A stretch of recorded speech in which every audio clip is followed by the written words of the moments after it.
Assalamu alaikum wa rahmatullahi wa barakatuh. This is Najwa Hussaini with Azadi News. Fleeing Rohingya die at sea in Bangladesh. Arakan Army eclipsing government in administrating Arakan state amid ceasefire. A fishing boat carrying more than 40 Rohingya refugees, including children fleeing Bangladesh's remote Bhasan Char Island, capsized on August 14, 2021 in the Bay of Bengal, leaving at least 11 dead, Human Rights Watch said. The Bangladesh government should permit Rohingya refugees to leave Bhasan Char so they can safely reunite with their families at the refugee settlement in Cox's Bazar. The government, which is reportedly finalizing plans with the United Nations to start operations on the island, should make the safety and protection of the refugees a priority, including by allowing them freedom of movement to return to Cox's Bazar. The arrest of Rohingya refugees trying to escape what has been described as a prison island shows that assurances from Bangladesh authorities of voluntary relocation and freedom of movement were a hoax, said Meenakshi Ganguly, South Asia Director at Human Rights Watch. The government needs to demonstrate that Bhasan Char is safe and habitable, including by allowing refugees to come and go freely.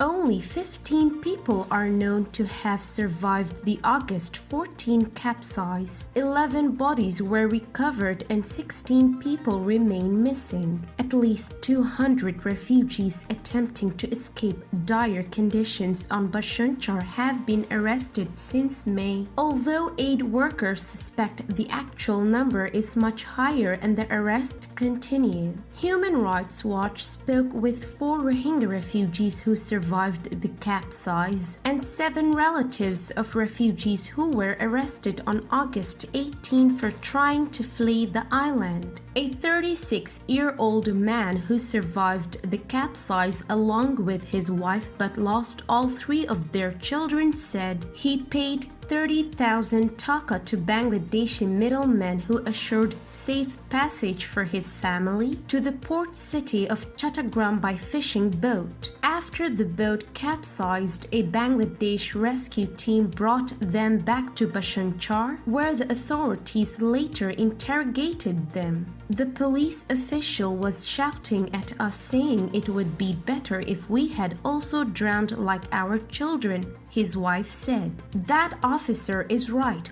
Why am I alive? We failed to go back to Cox's Bazar and I lost all my children. Another survivor said that she and her husband had risked fleeing because of their desperate lives on Bhasan Char. My husband is not allowed to work or earn anything. Now he sits idle all day. We are falling ill but have no access to proper medical treatment. Following a meeting in July with a UN delegation, Bangladesh authorities announced that they would relocate an additional 80,000 refugees from Cox's Bazar to the island starting in October. It is unclear how Bhasan Char will sustain a population of over 100,000 given that the 20,000 people currently living on the island already face inadequate health care, a lack of education, and livelihood opportunities, food shortages, and abuses by security forces. A recent diarrhea outbreak on the island claimed lives because of a lack of medical supplies during the monsoon season. Media reports suggest that the UN is planning to commence operations providing aid on Bhasan Char in the coming months. The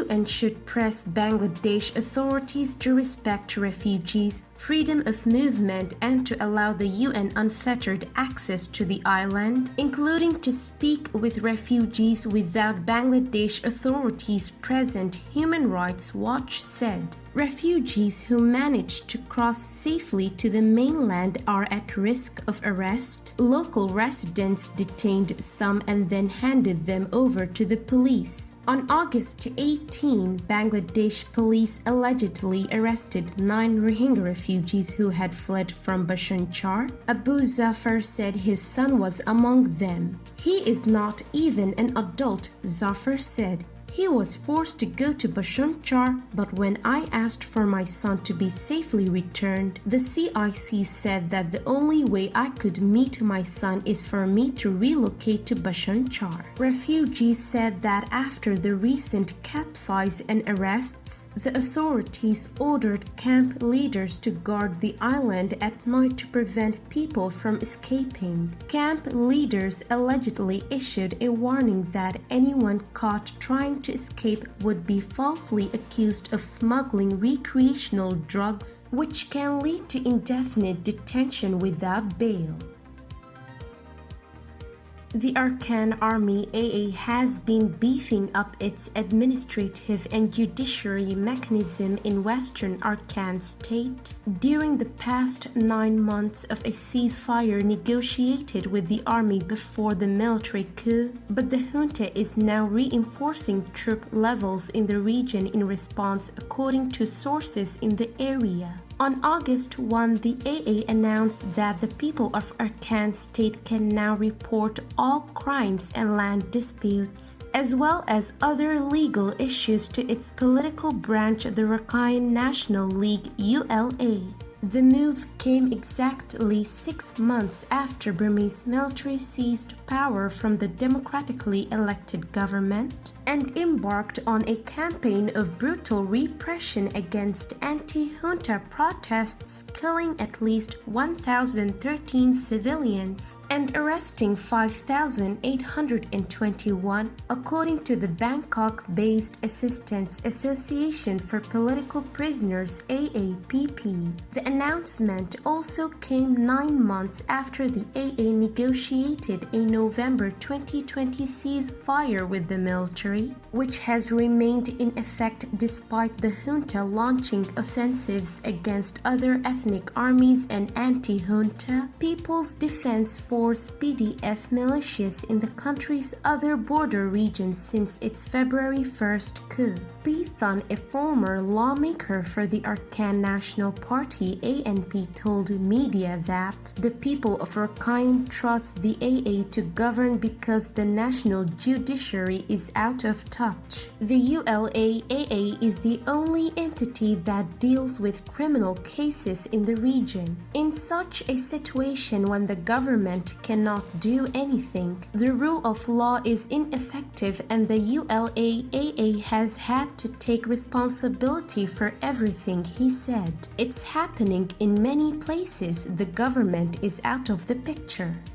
This is today's news. To get more updates about Rohingya, subscribe to our YouTube channel and hit the notification bell. Visit our website azaditvnews.com and follow our social media accounts. Wassalamu alaikum wa rahmatullahi wa barakatuh.